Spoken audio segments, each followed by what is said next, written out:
Jerome Powell came to the hearing with numbers, but Donald Trump came with the truth. What began as routine quickly turned into a tense confrontation.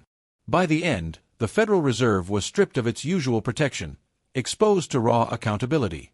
As Powell sat composed, Trump's calm but sharp question landed hard.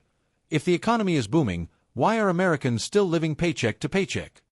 Powell tried to rely on the data, lower inflation, rising jobs, but Trump interrupted. Data doesn't put food on the table. One by one, real Americans testified. A mother working 3 jobs said she couldn't afford asthma medication for her son. A factory owner said high interest rates were shutting down his business. Powell offered economic rationale. Trump demanded answers. Trump challenged Powell directly, accusing him of raising rates too fast and killing small businesses in the process. Another witness, a diner owner, shared how a tripled loan rate forced her to lay off her sister and close a location. Trump declared that the issue wasn't theory, it was impact. Powell defended the Fed's need for objectivity, but Trump retorted, when those indicators ignore reality, they fail the people. Another witness, a veteran-turned-truck driver, explained how even with long hours, he couldn't afford a home. Better for who? He asked Powell, who had no reply. Trump pointed out the hypocrisy of the Fed's supposed neutrality while favoring Wall Street. Congressman Jordan joined in, asking Powell when he last visited a struggling town. Powell couldn't answer convincingly. Trump then made it plain, this wasn't about inflation numbers, it was about whether the economic system worked for regular Americans. He claimed that the Fed had become untouchable and warned that that era was over. A visibly rattled Powell tried to insist that monetary policy required stability and objectivity. Trump called it an illusion. Senators joined the conversation. Some, like Senator Blake, asked whether the Fed's actions widened the wealth gap. Powell hesitated. Trump pushed further, reading letters from citizens who'd lost homes, jobs, and hope. This isn't about politics, he said. It's about leadership and reality.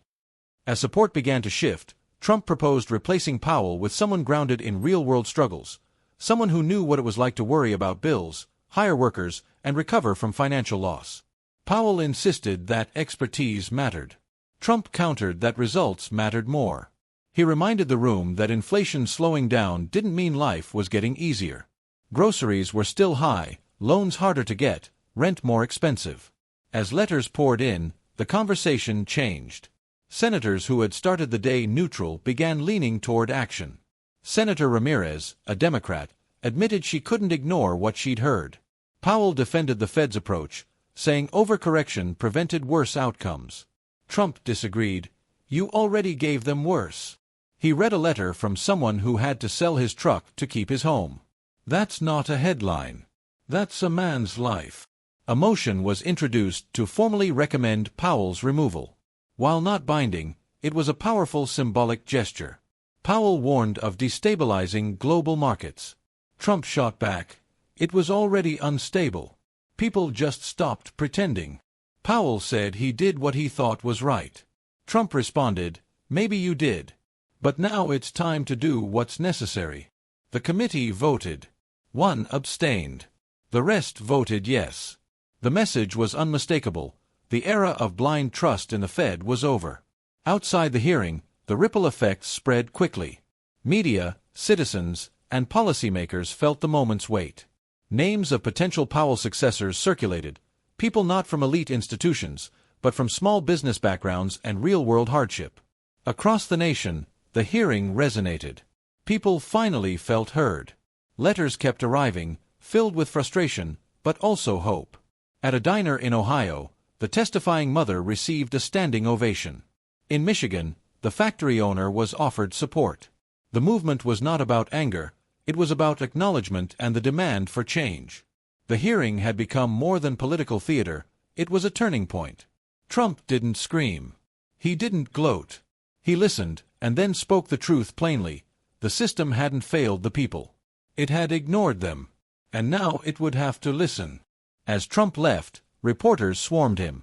He gave one answer, I care about the American people. The rest will follow. For the first time in years, economic power was being reclaimed by the people it was supposed to serve. The message was clear, this ends now.